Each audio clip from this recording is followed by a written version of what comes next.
नमस्कार विद्यार्थी मित्रांनो, आज आपण स्वामी रामानंद तीर्थ मराठवाडा विद्यापीठाच्या अंतर्गत चालणाऱ्या B.Ed अभ्यासक्रमातील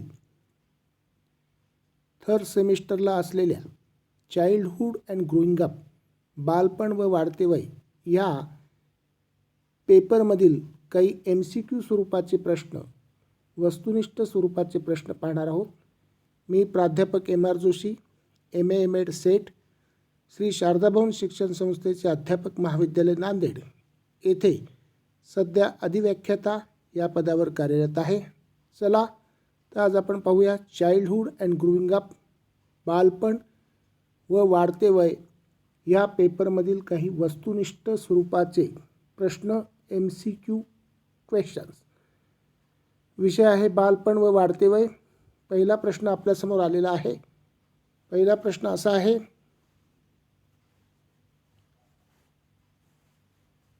बौद्धिक विकासाची उपपत्ती कोणी मांडली? अ. कोहलबर्ग, ब. जेरोम ब्रुनर, क. कार्ल रॉजर्स, ड. जीन पियाजे. तर करेक्ट उत्तर आहे जीन पियाजे. जीन पियाजे या शास्त्रज्ञाने बौद्धिक विकासाची उपपत्ती मांडली.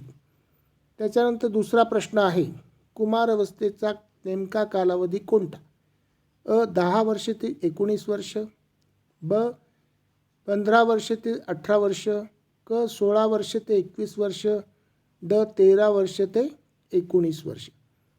तर कुमारावस्थेला टीन एज असं म्हणतात. 13 to 19 त्या ठिकाणी असल्यामुळं 13 ते 19 हा पर्याय त्या ठिकाणी बरोबर आहे. तिसरा प्रश्न असा आहे की भावनिक बुद्धिमत्ता या संकल्पनेचा जनक कोण?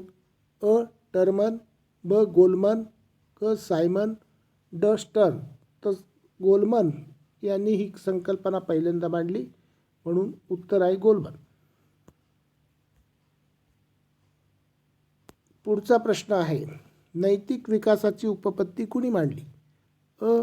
जीन पियाजे, ब. कोहलबर्ग, क. कार्ल रॉजर्स, ड. Jerome Bruner. तर उत्तर आहे कोहलबर्ग. पाचवा प्रश्न आहे,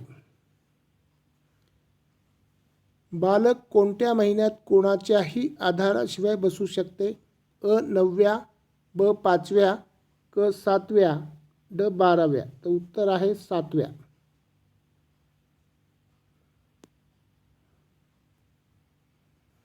करेक्ट उत्तर आहे 7व्या. त्याच्यानंतर 6वा प्रश्न असा आहे, बौद्धिक विकासाच्या उपपत्तीनुसार कोणत्या वयोगटातील मुले ही तर्क व अनुमान ह्या प्रक्रिया करू शकतात? अ. 10 वर्षे ते 13 वर्षे, ब. 12 वर्षे ते 15 वर्षे, क. 14 वर्षे ते 18 वर्षे, ड. 10 वर्षे ते 11 वर्षे. तर 12 वर्षे ते 15 वर्षे हे करेक्ट उत्तर त्या ठिकाणी आहे. पुढचा प्रश्न आहे, कॉर्टिसॉन हा स्राव कोणत्या ग्रंथीतून स्रवतो? अ. मस्तिष्क, ब. वृक्कस्थ, क. कंठस्थ, ड. लिंग. तर वृक्कस्थ ग्रंथीतून हा कॉर्टिसॉन नावाचा स्राव स्रवतो. त्याच्यानंतर 8वा प्रश्न आहे, मनोविश्लेषणवादाचा जनक कोणाला म्हटले जाते? अ. सिग्मंड फ्राईड, ब. जीन पियाजे, क. जेरोम ब्रुनर, ड. Albert Bandura. तर सिग्मंड फ्राईड हे करेक्ट उत्तर आहे. सिग्मंड फ्राईडला त्या ठिकाणी मनोविश्लेषण शास्त्राचा जनक असं म्हटलं जातं. त्याच्यानंतर पुढचा 9वा प्रश्न आहे, खालील विधाने वाचून योग्य त्या पर्यायाची निवड करा. पहिला विधान आहे, परिपक्वता हा अध्ययनावर परिणाम करणारा एक घटक आहे. दुसरं विधान आहे, वाढ ही प्रक्रिया न थांबणारी प्रक्रिया आहे. तर या ठिकाणी अ पर्याय आहे पहिलं विधान चूक, ब पर्याय आहे दुसरं विधान बरोबर. पहा, पहिला पर्याय आहे अ पहिलं विधान चूक व दुसरं विधान बरोबर, ब पर्याय आहे पहिलं विधान बरोबर व दुसरं विधान चूक, क. दोन्ही विधाने चूक, ड. दोन्ही विधाने बरोबर. तर या ठिकाणी परिपक्वता हा अध्ययनावर परिणाम करणारा घटक आहे, पण दुसरं विधान जे आहे पहिलं बरोबर आहे, पण दुसरं विधान वाढ ही प्रक्रिया न थांबणारी प्रक्रिया आहे. तर हे विधान चुकीचं आहे. वाढ ही थांबते, पण विकास ही प्रक्रिया मात्र न थांबणारी आहे, म्हणून दुसरं विधान चुकीचं आहे. म्हणून या ठिकाणी करेक्ट पर्याय जो आहे तो करेक्ट पर्याय आहे पहिलं विधान बरोबर, व दुसरं विधान चूक.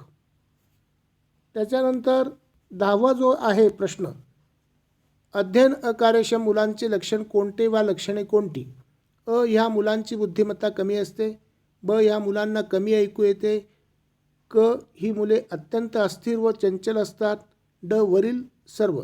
तर या ठिकाणी वरील सर्व उत्तर येणार नाही. फक्त तिसरा पर्याय जो आहे हे मात्र लक्षण ह्या मुलांमध्ये आढळतं.